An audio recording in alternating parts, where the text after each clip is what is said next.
Please rise. Welcome to our meeting today, Monday, February 20th, with our guest speakers, Tom Frank of Malone and Tim Mead of Walsh University. On behalf of the Pro Football Hall of Fame and the Board of Directors of the Pro Football Hall of Fame Luncheon Club, I hereby call to order today the 23rd meeting of our 60th year of the Pro Football Hall of Fame Luncheon Club. Our invocation, followed by the Pledge of Allegiance, will be given by club member Doug Miller, minister at Zion, a Lutheran in Canton. Doug?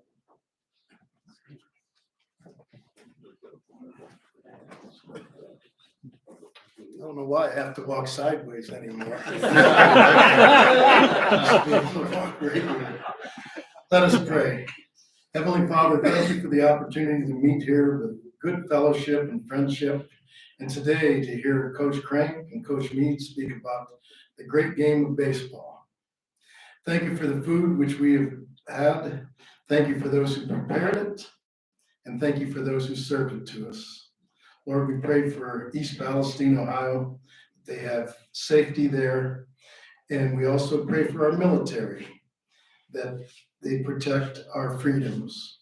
And last but not least, I'm sure Coach Crank and Coach Mead need a lot of no cold weather and very not much rain. In your name we pray. Amen. Pledge allegiance to the flag of the United States of America and to the republic for which it stands, one nation, under God, indivisible, with liberty and justice for all.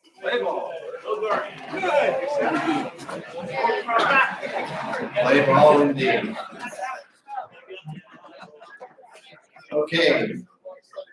To my right, your left, I have two special guests with me today, my grandsons, Jarrett and Ethan Dubois.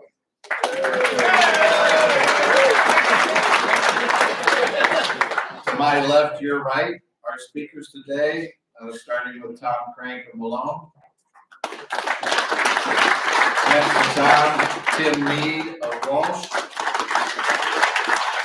Far end of the table is our own president-to-be and trustee this year, Frank Salona.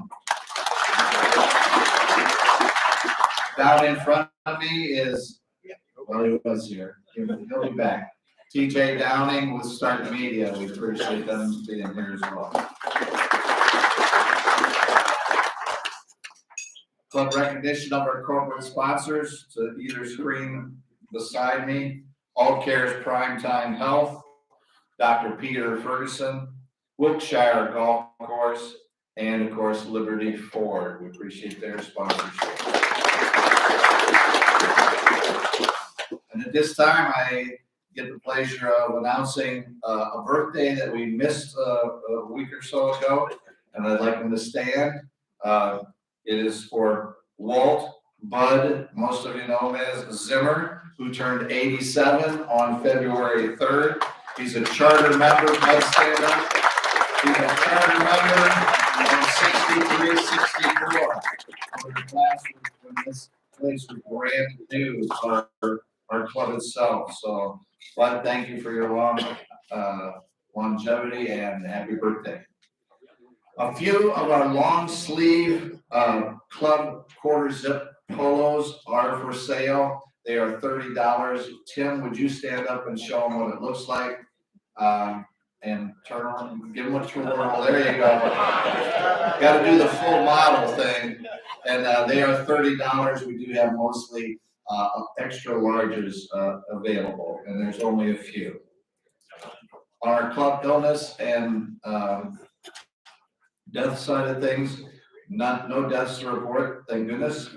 And club member Bob Byler is back home and out of rehab, and we're hopeful that he'll be joining us within a couple weeks here. And now raffle ticket time. So get out your tickets for 50-50, and we're going to have Coach draw us one winner. It's worth $165 today, and Ozzy will be around to you, so raise your hand high or just pop up, stand up, and he'll be to you with your winnings. 165 today.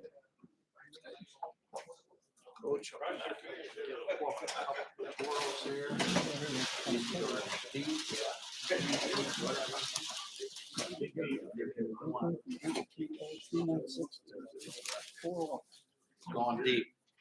Go long, go long. All right. And the number is, there's only one this week, one roll of tickets. 830 623 623. Who's got the winner? Right here. All right, right down in front here, Ozzy. Perfect. So close. Okay. Our next week's speakers. Next week's speaker will be former state champion and current Ohio State golfer Maxwell Malone. And to be introduced today, our club vice president, Frank Salona. Frank. Turn on your cell phones if you haven't already. I was going to tell them. Okay. Well, thank you all, and thanks for being here. Before I start today, I want to just thank, I know there's two coaches here, Coach Doug Miller and Coach Tim, and thank them along with Coach Burkett and Coach Frank Gamble last week. I thought that was great having the four Hall of Fame coaches with us last week, and I learned so much from these guys, and it was great to have them here, so I appreciate that, coaches. Today, it's no different. We're going to have two great college coaches now. And our first guest today is a Malone alumnus from 1988. Tom Crank will begin his 20th season as the Pioneers field general this spring, and they've already started actually, but having spent several years as an assistant coach, Crank will enter this campaign as the all-time winningest coach in Malone history, in baseball history. And he surpassed, and I know a lot of you know Coach Bob Starcher, who was there for many, many years. And Tom obviously he passed him last year actually as the career all-time leader. He began his athletic career as a three-sport star at East Canton High School, where he lettered for the Hornets in basketball, baseball, and football, and basketball. So all three sports. In 2004, Tom was inducted into the East Canton High School Football Hall of Fame. Now, if they had a baseball and a basketball one, he probably would be in that as well, because he's such a great athlete. I remember playing against Tom back in the day. While attending Malone, Tom continued his athletic pursuits on the baseball diamond as a four-year varsity starter for the Pioneers. At the conclusion of his senior season at Malone, Tom received several honors for baseball and his achievements. He was named the team's most valuable player by legendary Malone coach Bob Starcher. He was also named to the NAIA Honorable Mention All-American Baseball Team and received recognition as a first-team All-Selection to the All-District Baseball Team. Tom was inducted into the Malone Athletics Hall of Fame in January of 2007. Presently, Tom is the owner and president of Pioneer Financial Services, as well as being the owner and president of Pioneer Insurance Agency. He resides in Louisville with his wife and childhood sweetheart, Linda, and their two sons, John and Joe. Please give a Pro Football Hall of Fame Luncheon Club welcome to Malone baseball coach, Tom Crank.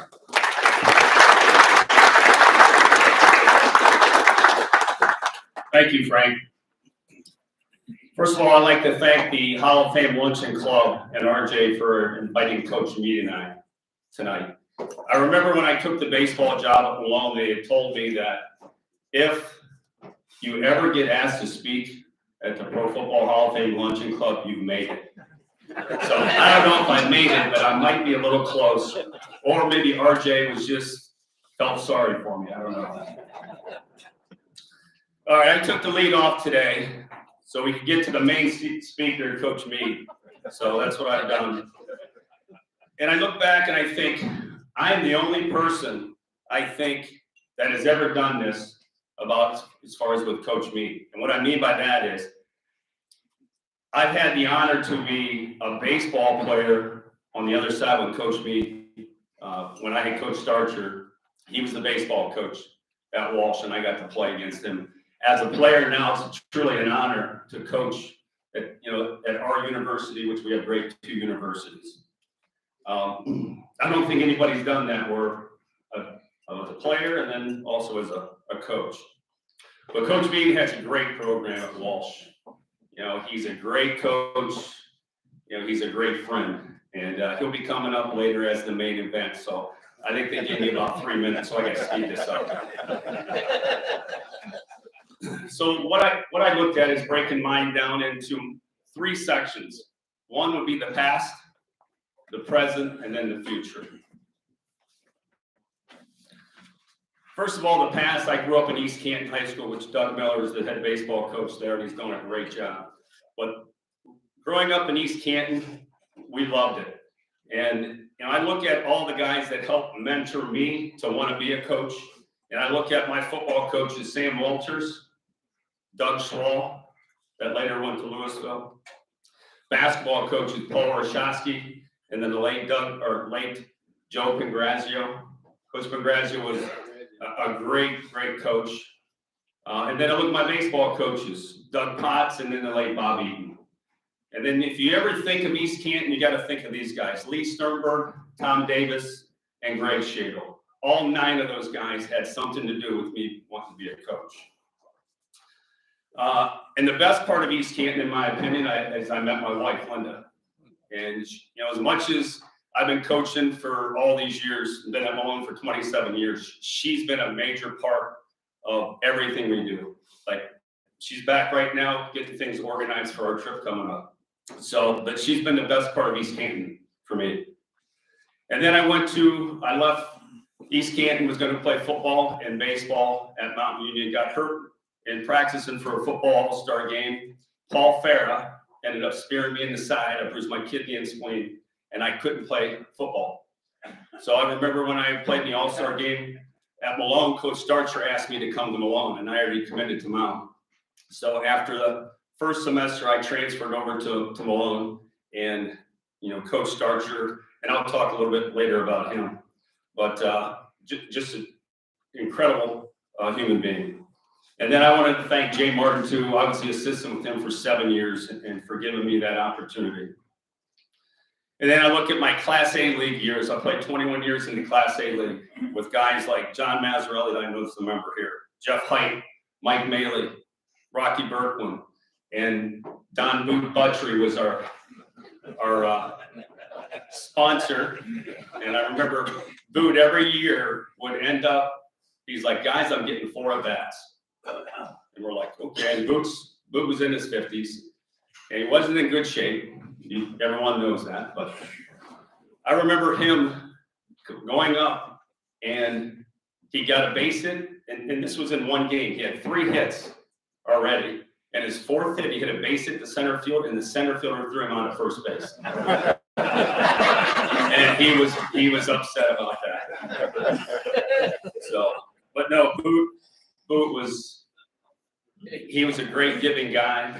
I mean, he did great things for kids, and we still miss him. And also Rob DeWolf. I know Rob comes here a little bit, but Rob, I didn't have a chance to play college baseball with him, but we played afterwards, and what a great athlete. I mean, he was drafted, out of Malone, great athlete person. And then Mike Lena, I got to play Wood Electric team with him, 30 and over, and we won 85 straight games. So Mike was a great athlete too, and it was an honor to play with him. So now turning to the present. First of all, it's truly a great honor for me to be the head baseball coach of Malone. Coach Starcher had a major impact on my life and a lot of people. I still use some of his philosophies today when we do things with the players, on and off the field. We honor his legacy each year. We usually have his family come back throughout the first pitch. We have a scholarship in his name that goes to a female athlete, a male athlete, and then also just a normal general student athlete. So, but it's always great having his family come back. I have 9 assistant coaches, which is incredible. All of them but one played at Malone, and they just want to give back. We all know as coaches in here, you don't make a lot of money coaching. So, but it's just a great honor to have those 9 guys help, and they do a great job. My biggest fear when Hal Smith asked me to be the head baseball coach was, how am I going to get any assistants? I didn't think I'd get 1 assistant. Now I got 9. So I thank those guys very much. Just a little bit about this past weekend, we opened up in West Virginia State, and weather was it was in the 40s, but it was really nice on the turf field. And our team, we actually played very well. And I tell our guys, if we make the routine plays and don't beat ourselves, then we have a great chance to win. And that's what we did. And we took 2 good games this weekend. I'll give you guys our Stark County roster. So I'll go through these. Louisville High School, we got 2 pitchers, Tyler Jackson and Brock Pickens. From Jackson High School, we got right fielder Jake Alleman and pitcher Nate Black. North Canton Hoover High School, 3rd baseman Alan Diaz and pitcher Mike Farida. From Minerva High School, Cole Maley, that's Mike Maley's son. From Canton South High School, infielder and pitcher J.C. Philippi. From Carrollton High School, infielder Parker Varney. From Canton Central Catholic High School, Eric Baum, he pitches, plays infield and outfield, great athlete. Green High School, Jacob Rollison, pitcher. I coached his his dad back in the day, which is, it's just amazing. It says I'm getting old. From Northwest High School, Will Rouse. From Canton McKinley High School, Danny Miller. He's a pitcher and Will's a pitcher. From my alma mater, East Canton High School, which Doug coached Chase Vacco. He's an infielder and an outfielder. From Glen Elk High School, our #1 pitcher, Michael Cook, and infielder Henry Smith. From Perry High School, pitcher TJ Curry, which is really neat. His dad, I played for back in the A-League when I first started on Ortho Clinic. So actually not his dad, his grandfather, and his uncle played on that team as well. From Fairless High School, James Miller, pitcher. So I've also I've been able to coach my 2 sons, which in college, it's good and it's bad because I'm a little harder on them, and it's just normal. And I remember the assistant coaches like, let us take them type of thing. But it's been a great honor to be able to have my sons play for me, and then also now they're coaching. There are 2 of the 9 coaches we have.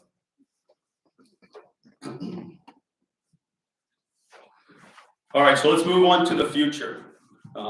My goal, I'm planning on coaching baseball at Malone, and I probably could have gone elsewhere to coach, but I want to be here. My goal is to plan on coaching at Malone until I can't walk onto the field. So I'll be here for a while. And then sports have led me to great adventures, great times, and great friends. It has taught me this saying, and I use it to our kids all the time. The harder you work, the luckier you get. And I push that and stress to them. And it just seems like the harder you work, things come your way. So I want to thank you guys very much for my part. Now let's get on to the main event, to me. Thank you guys.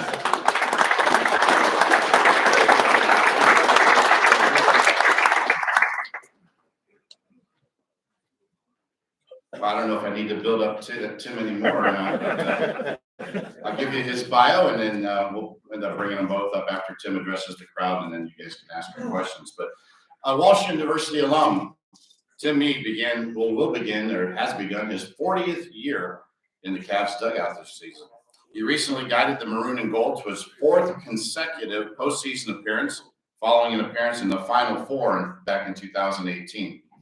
A native of Andover, New York, a small town in New York, and I'm sure Tim will talk a little bit about being there. He built a solid reputation on the field, earning letters in both soccer and baseball. Mead continued his excellence after enrolling at Walsh. He was named 3-time All-MOC selection in soccer and was twice named All-District 22. The Cavs captain also received All-Ohio and Area 4 honors. Mead was a pitcher on the diamond and was selected to the Walsh Wall of Fame back in 1983. Tim graduated from Walsh in 1981 with a degree in English and secondary education. He earned his master's degree in physical education from the University of Akron in 1982. He and his wife, Cindy, a standout athlete also at Walsh in volleyball and softball, and also a member of the Walsh Wall of Fame. They both reside in North Canton with their 3 lovely daughters, Amanda, Alexa, and Jacqueline, and son, Jacob. So please, again, give a Pro Football Hall of Fame Luncheon Club welcome to Walsh University baseball coach Tim Mead.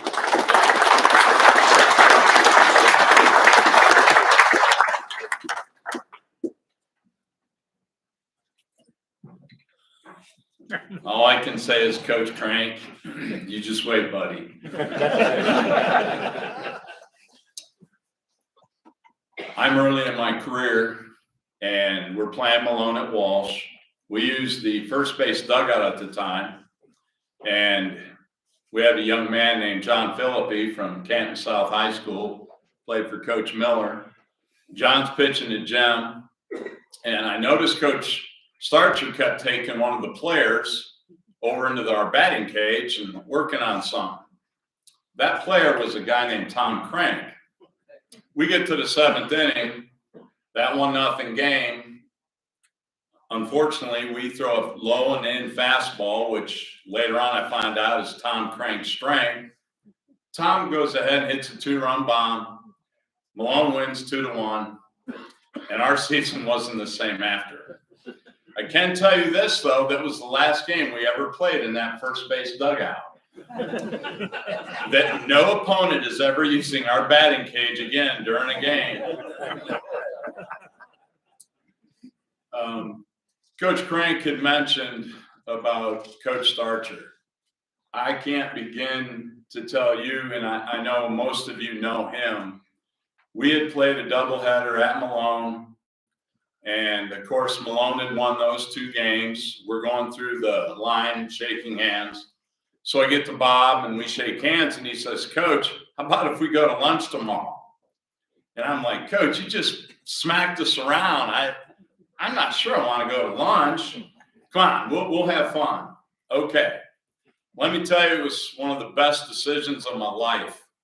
I spent the next day about 3 hours with Coach Starcher.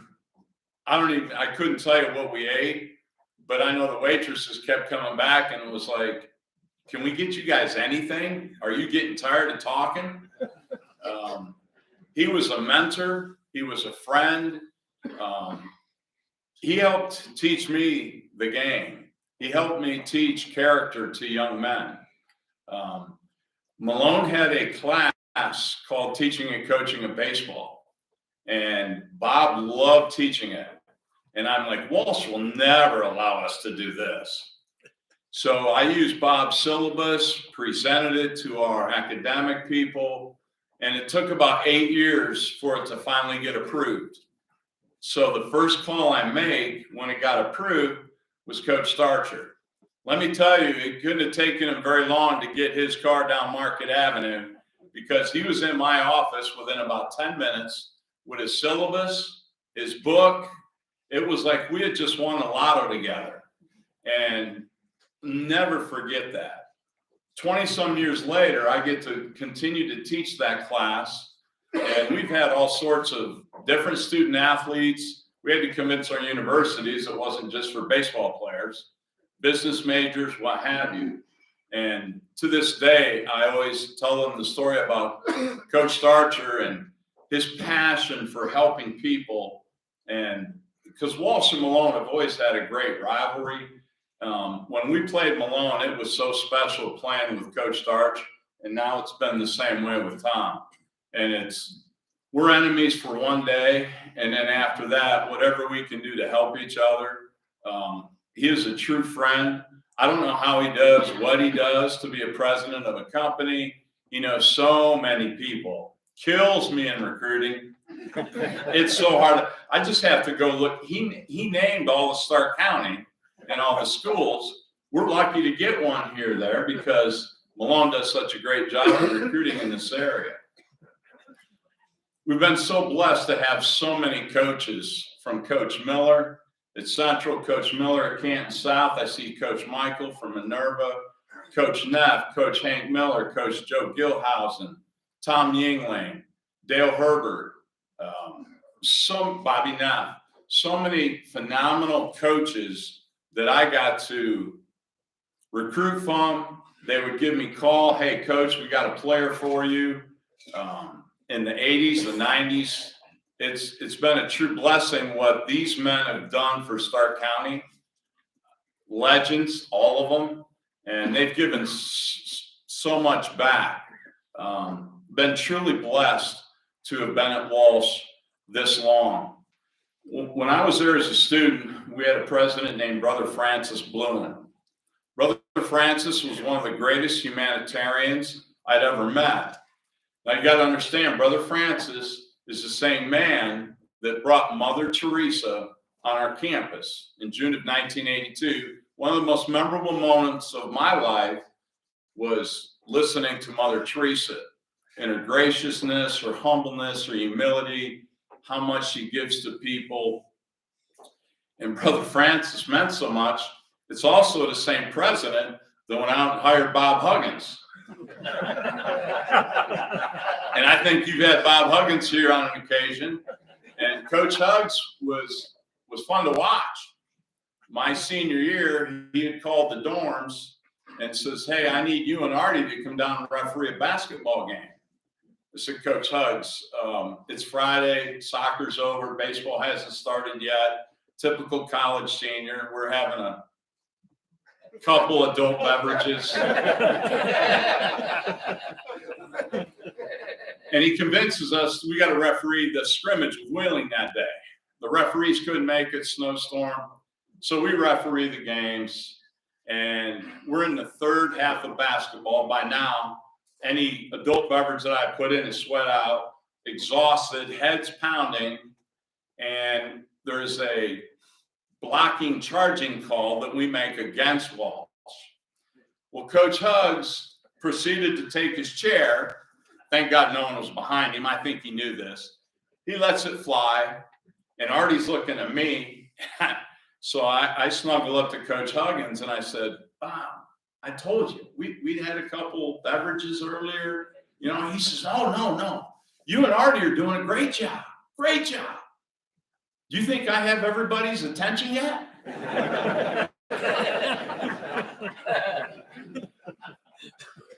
That was Coach Hugs. And it was a pleasure to watch Brother Francis every game when Coach Hugs would get his technical. You know a technical's coming. Brother Francis is passed of Lou Gehrig's disease and was another individual that made such a difference in our community and at Walsh. I did get to see Coach Hugs not too long ago, and his first reaction to me was, "You're still there, aren't you?" I said, "Yes, sir. I've been very, very blessed." Some things that I would like to, if I can get my phone to work here. So we have not as many Stark County. I want to start with my coaches. My first one is my associate head coach, Kurt Davidson, played at North Canton Hoover and was in everything at Akron U, holds many of their records. Still talks to our players about the standard that his dad set. So when his dad would throw BP to Kurt, if Kurt hit a foul ball, Kurt would have to go run and get it. Come running back. Okay, you ready? Kurt hit another foul ball. Dad would be Carl. Carl would be, go see ya. Go get the ball. Kurt has brought that standard to our program with hitting. And we've been in the top 3 categories in the conference since Kurt has joined us, from doubles, home runs, RBIs, on base, slugging, what have you. We hit every single day. Kurt sometimes going into suicide watch if he hasn't seen some of our hitters. So he has been an incredible impact in our program. Darren Ware. Darren played his high school at Holy Name, played at Walsh in the 90s. North Canton Hoover, both his sons played at Hoover. Brody, his oldest, is now with us, transferred from Kent State.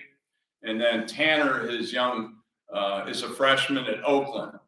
And Darren's doing a good job for our pitchers. Austin Marco played at Canton Central Catholic, did a wonderful job. He's working, is getting his MBA degree to have another knowledgeable young man. He was a big part of our run last year. We won the GMAC tournament. We were lucky to get in. We were the last team to get in, and everything fell into place. We got hot at the right time. You guys know baseball. And Austin Marco was second in the country in being clutch. I don't know where they get all these categories, but they had posted on Twitter that his numbers were incredible for being clutch, late in the game, RBIs, and so forth. So we're so blessed to have him. You might have a grandson, a nephew that gets lessons at D-bats, and we have a young man named Andres Perez from the Dominican Republic. Andres is living in Louisville. This is his 3rd year with us, and he's got, I can't believe the amount of clientele over at D-bats. If you have a grandson or a young person looking for lessons, Andres does a great job of working with kids. A little bit about our current guys. Nick Lolithan and Brody Ware. Nick's from Wadsworth. Brody is from North Canton Hoover. They're 2 of our 3 top starting pitchers. Both did okay this past weekend. We played at Montebello, Alabama. 11.5-hour trip Friday. I'm not sure what the coach was thinking when we scheduled this. We picked the wrong year to play them. They have 18 seniors, currently 9-1, nationally ranked. Nick was doing well with 6'6", going to the bottom of the six, and he reached his pitch count. So we took him out, and 10 runs later and 3 pitchers later, we couldn't get him out. We lose 17-7. Shea Simmer. Shea's played left and second base for us, was a big key for us. He's from Green High School. We moved him into the leadoff spot last year, and when he helped us make this run, does a wonderful job. Benny Himes from Jackson. Benny's our current left fielder, DH. We're so excited for him because he's been injured for 2 years with rotator cuff, labrum. He's been through so much. We're finally excited that he gets on the field for us. Davis Burek from Louisville. Davis has moved from third base to first base. So he did not have a good weekend, but knowing Davis, we're going to work at it. He's going to fix it, and we're going to get him going.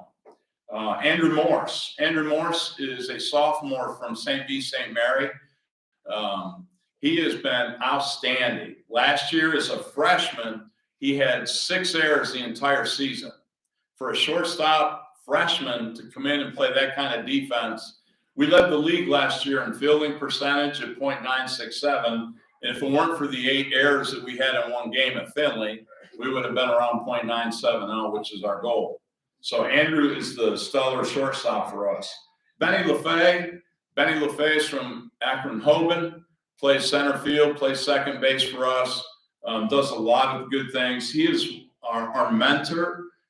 He's right now going to Fraser Elementary, works with kids, is making a difference and impact on kids.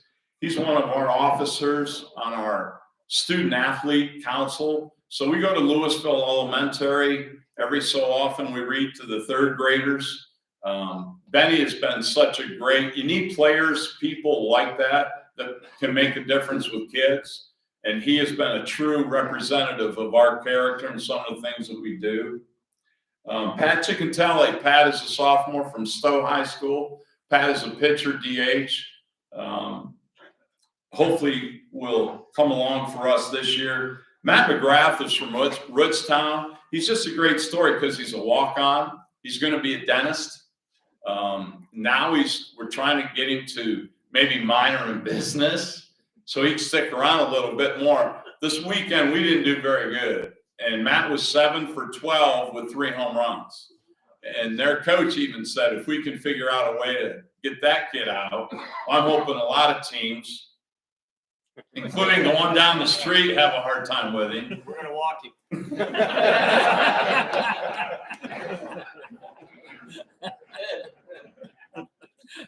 That's why we had so much fun, because when we end, our players are hungry. You know, we played last year we played a doubleheader down at Munson, and it was snowing, sleeting, raining. It was so cold. I can't feel my feet, my hands, and we get done. And of course, Tom and I always like to review and go through the game. All our kids are standing there, coaches. Can you do this some other time? We just want to get out of here and go get warm and eat. So we have a good time.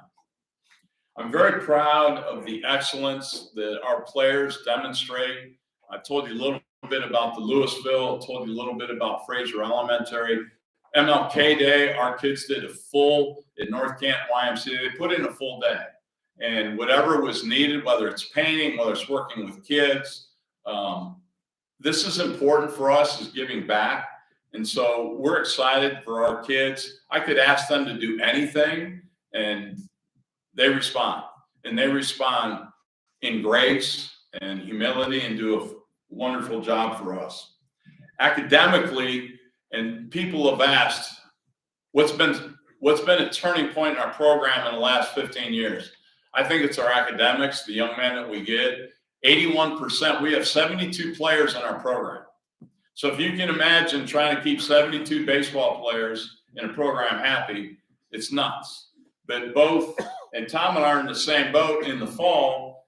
Thank God Munson Stadium has 2 fields. So Tom and I put all our JV kids together, and we're able to play 2 games at once at Munson for all our JV kids. And it's so warming that even the Malone president was so very thankful to what we're doing for all these young kids, as our private schools are trying to stay open and stay enrolled with many kids. We had 81% of our team above a 3.0. We had 55% on Dean's List. Most of our players aren't going to play at the next level. We try to remind them that as we recruit them, as we go through the 4 years.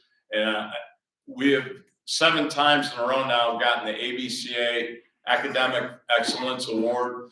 Those things mean the world to me. It's a reflection of what they do. It's easier to coach them off the field because of their commitments. That way, on the field is so much easier. I know when I played Friday and Saturday nights, there was a lot of probably adult beverages that were taken in. These guys are here to play baseball, and that's been a big reason and a big success to our program. So, RJ, I want to thank you for this opportunity. I really appreciate the opportunity to be able to do it with Coach Crank. The Walsh Malone games are always fun. They're more fun for, I think, some of our parents. After the game's over, all our kids, they know each other. And what's been great is the lifelong relationships. The lifelong relationship I had with Coach Starcher, the one I have with Coach Crank, it means the world to me to watch our players do it. Guys like Rocky Berkwin, Rock and I play golf in the summer. We have a blast. Got people like Mike Galena. Mike came in a couple of weeks ago and spoke to our team. And it was so funny because I told him so much, getting ready to introduce Mike. And a couple of the kids said, Coach, we thought, he's like 6'4". He's one of the best speakers you've ever brought into us. And they see, Mike, all 5'6" of him. He held them in the palm of his hand for 30 minutes straight on a late Friday afternoon. And I can't thank God. People like Mike Galena that come in and make a difference in young people's lives. These people need people like Mike and all the coaches that make such a difference. As I look at Doug, Carl, Tim, thank you for the years that you have given back. We greatly appreciate it. Thank you for this opportunity, and have a great day.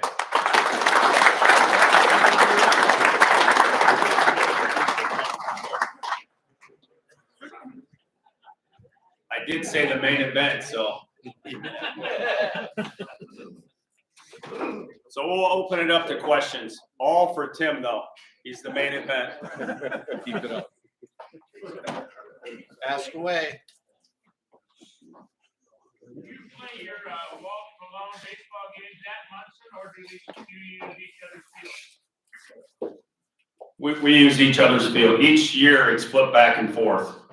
So this year we're at Tim's place, and then next year we'll be at our place.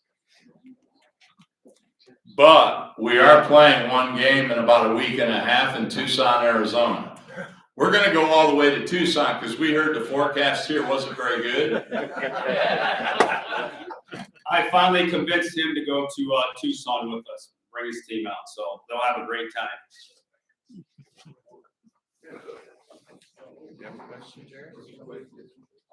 How many home runs have you guys hit? How many home runs this year so far? Or? Yeah, like you two by yourselves. That's easy. I was a pitcher. 0. They asked how many home runs we hit. So Tom hit a lot more. I don't know. It's been a long time since I've hit a home run. Just a few years ago. I don't know. 20, 30 maybe. As far as scholarships and recruiting, and are you limited on the amount of players you can get every year? And could you talk on that as far as scholarships and recruiting? We're Division II, if I'm right on this. We're allowed 9 scholarships. So I don't think either one of us have a full 9 scholarships.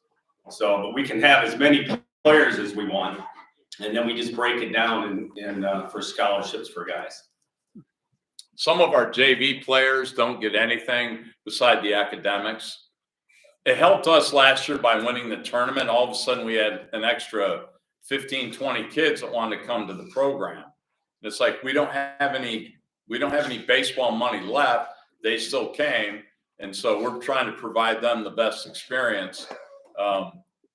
We fundraise like $80,000 to $85,000 every year to supplement our kids so that they can have, like the Arizona trip. We just went to Alabama, Spikes, whatever. Tom's like into the 150,000 per year. So it's amazing the community and how they help both our programs with our kids. We're hoping to get some of that basketball, football money. Tim did actually say he put like a little thing for like pass the hat out there. I'm a good friend of the late Bobby, and I know that you were a good friend of his also. And I know that at least one time you took him to Arizona with you. You make any comments about that? Well, first of all, Bob Eaton, he coached me in high school too, and he was like a second father figure to me. And I'll never forget, he was actually helping at East Canton at the time, and I called him up. I'm like, Bob, you want to be a part of our program alone? He loved it. I remember taking him to, I think it was Cumberland, and we played there. It was freezing though. But yeah, I'm taking him to Arizona. I'm taking him all over the place. And yeah, it's really, we miss him every day. Bob was a great guy, baseball guy. Oh, yeah. I'll never forget, he would be like, if our guys didn't swing and took a called third strike, you'd hear out of the dugout, swing the bat. That was just Bob though. And Bob liked bunting. And he would literally, the double squeeze, and we've done that a lot. We'll do that at times. And that was Bob's perfection. And he loved bunting, and he loved moving guys over. Yep. Thank you. Anybody pitch a knuckleball anymore? Not for us. The last one I remember at Malone was Tom Headland. So that's the last I remember. And it's been a long time. You got any knuckleballers? We have a backup third baseman who throws a nasty one in his warm-up. I was this close to using him in that 6th inning in game 1.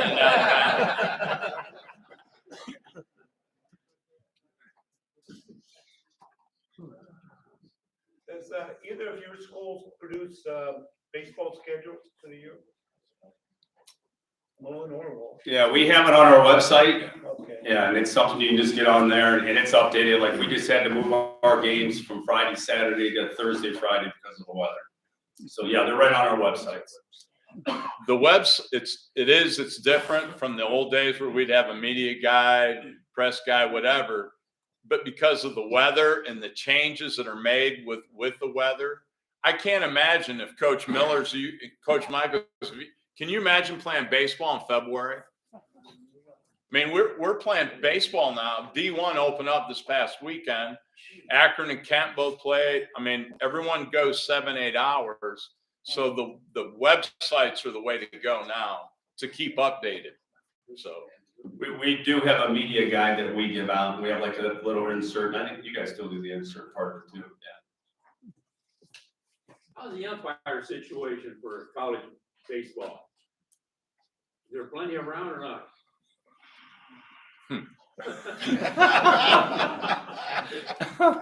I think there's still a lot of good ones around, but I know they're wanting younger ones to be able to start, and you're seeing that a little bit. I mean, Jim Leiser handles a lot of our JV when we play against each other. He handles a lot of that for us. he'll send, we've got a couple guys that are age 17, 18, 19. And I told Jim, just send them to Tom and I, and we'll break them in. But we need young umpires. We've had a couple catchers. Actually, one I think played Chris Stump. Remember Stumpy? So Chris was really good. The catchers got to call balls and strikes in the cages in January, February. So we told Stumpy, you should go to umpire school. He did. And he umpired all the way up to AA. So he made a livelihood of it. Another young man, he works at D-Bats, Andy Dodones. And Andy's still doing Division I games also. So, but yes, we do need younger umpires. If you want to go to your games, either one of your games, do you have to get the tickets electronically, or you do paper tickets, or how do you do your tickets? I don't think there's any tickets. You just show up and root us on. So there's no charge to come to your game? Correct. Anybody, any of the public can come watch? Yeah. Correct, yep. The only time they were doing tickets was during COVID. And then once COVID canceled and we were canceled, that's been it for us with baseball. So whether we're at Munson or at Walsh on the corner of Market there, anybody's welcome to come. Thank you for your coaching. You're welcome.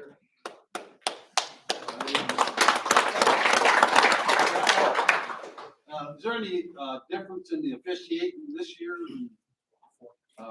You know, how major leagues are changing, we're going to maybe, you guys getting into any? So we're adjusting to it, and the issue is, so like we had a play first and second, we're on defense, and the first thing our pitcher does, and I think Tom's ball club does the same, the pitcher looks at the shortstop, we'll go through an array of signs, whether it's we're going to pick with a kid at second or not. So by the time he gets that done, and we're some catchers call balls and strikes. We're signaling in. We found that it's easier. The kids like it more. Well, at any rate, our kid was holding the ball and he's checking the runner. All of a sudden, the umpire says, time. That's 20 seconds. That's a ball. So it is affecting the game. And I saw on Twitter there was a Division I game where all of a sudden the umpire stepped out and called the hitter out because the hitter took too long in between, called time or whatever. So the step off rule, you can only do it one time per hitter. That's different. And the way his team runs, we're going to have to figure that out because they run like crazy. And if we step off, they're going to be gone. There's our rule changes that are affecting Major League Baseball, college baseball. We understand they want to speed the game up. It's just adjusting to the new rules. By 2025, we're supposed to have a 20-second clock that the umpire is going to be in control of, so that way we'll see it. But right now, we can't see it, and so we didn't have anything for our games this past weekend.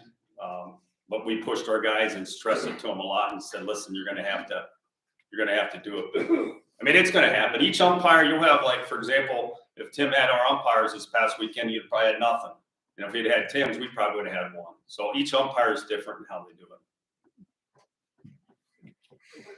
What do you guys think about these pitch counts? Like, if one of your pitchers is pitching like a jet, and they're up to like the 7th or 8th inning, are you guys gonna pull them out and then put in the reliever? Or are you guys gonna let them say, just keep going, they run roll? Well, I can't think of a time we've ever had one of our pitchers go over 100 pitches, and that's late in the season. Like this weekend, we ended up having our starters go. They each went 4 innings, and they threw about 55, 60 pitches. So I'm big on that, one, to make sure their arm's taken care of, but we try to not have them go. Now, I've had seniors in the past that, you know, in the tournament, they're like, "Coach, I'm going to stay in," and they might be 100 pitches. And they're like, "I got nothing else to play for." So in that situation in the tournament, we may let that go. But right now, we're just ramping up, and we're on a pitch count of our pitchers. Pretty much the same. Our guys this weekend were on that 70 to 80 pitch count. As the season continues, we try to give them a full week's rest. I know there's some teams we both play, and we talk about this, where they'll use their number one on Saturday, throw, let's say 80 to 100 pitches, and they'll bring them back on Tuesday, which to me, that's not good, especially in this lovely northeastern Ohio weather. That's hard to recover. So we both believe in giving our pitchers full rest as much as we can. And that way the kids have stayed healthier longer. Although it's basketball, Huggins comes here every year, and I believe again this year. He always has words of wisdom, a little bit of vile humor. Are either of you or any of your assistants interested in seeing him this year? Yes. Anytime I can see old Hugs, heck yeah. He's fun to listen to. Do you know when he's speaking here? Yeah, May May 8th. Okay. Thank you. That would be. I have a question. Both of you gentlemen played multiple sports. Is there much going on now at your schools where everybody's a specialist? You play baseball, you play whatever. I know some of the high schools down in the Pittsburgh area, they got coaches in high school telling kids, if you're gonna play baseball, you're not playing football or basketball. And these kids are isolated. Is it the same up here at the college level or? First of all, I like to see players play multiple sports that I recruit. You know, I played 3 sports in high school, and I'm a big believer of this. Every single sport you play is going to get you better for the next sport. For example, if you're playing football and it's 4th down and goal and you got to score or you lose, that's a pressure situation that's going to help you at the free throw line with the tie game to a point where the game-winning run at second base. So I love trying to get 2 to 3 sport athletes. And I look at the kids that specialize. To me, it seems like they hit that they get up to their senior year. That's the best that I think they're going to get. Now, these 3 sport athlete guys, it seems like once they concentrate in college on one sport, they just excel even more.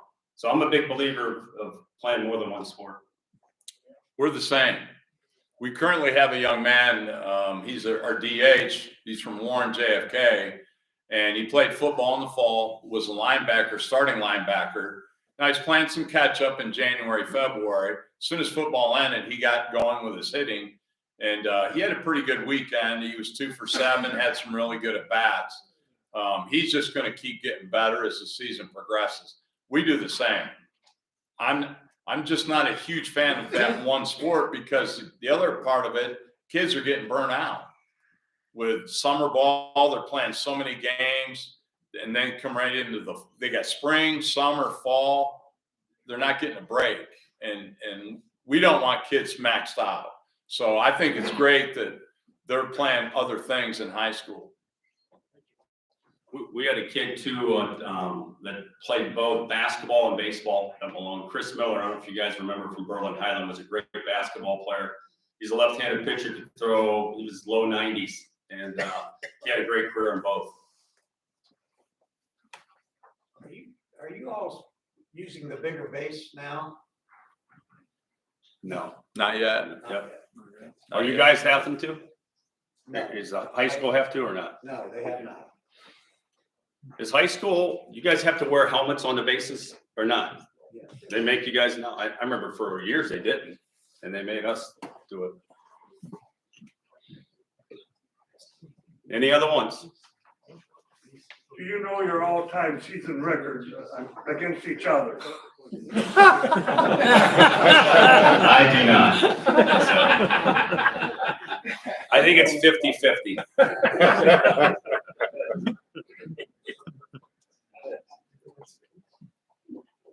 You seem like you're good friends. You ever get mad at each other during the game? I would say no. And the reason why I say that is I think we're both trying to, we're trying to help our kids do the best that they can. And we've really never had. I remember one time though, we had a home run that was hit. One of their guys hit a home run. It was actually Austin Zink, wasn't it? Yeah. From Jackson hits a home run that the home plate umpire calls it fair. And it was fair. But the base umpire come running over and saying, hold on, that's foul, that's foul. And that's the first I've ever seen Coach Mead get hot. He got his head got a little red, but yeah, they took it away.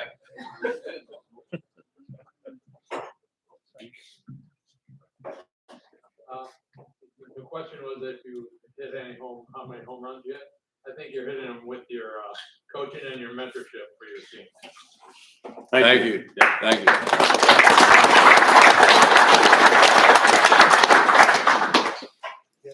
The only time we really get upset is when we have those inconsistent umpires.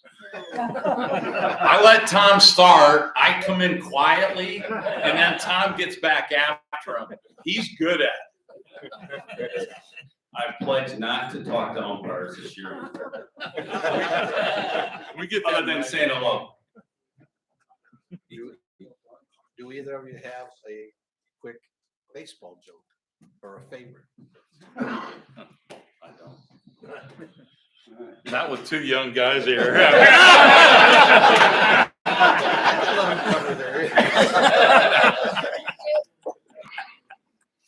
You know, one thing about like Tim and I, Coach Starcher affected both of our lives. And it's truly an honor for us to have had him in our life. And I just remember, you know, he would talk to us about, guys, win the next pitch. Don't worry about what just happened. You know, look in the windshield, not the rearview mirror. The windshield's much bigger, the rearview mirror is small. It's behind you. You can't do anything with that.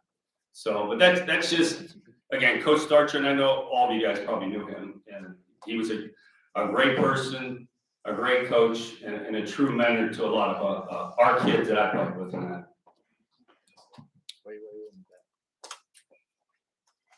Any issues at all in either of your programs with performance enhancing drugs? No. The NCAA comes right in immediately in September and will start the drug testing. So these kids could be drug tested at any time, even in the summer.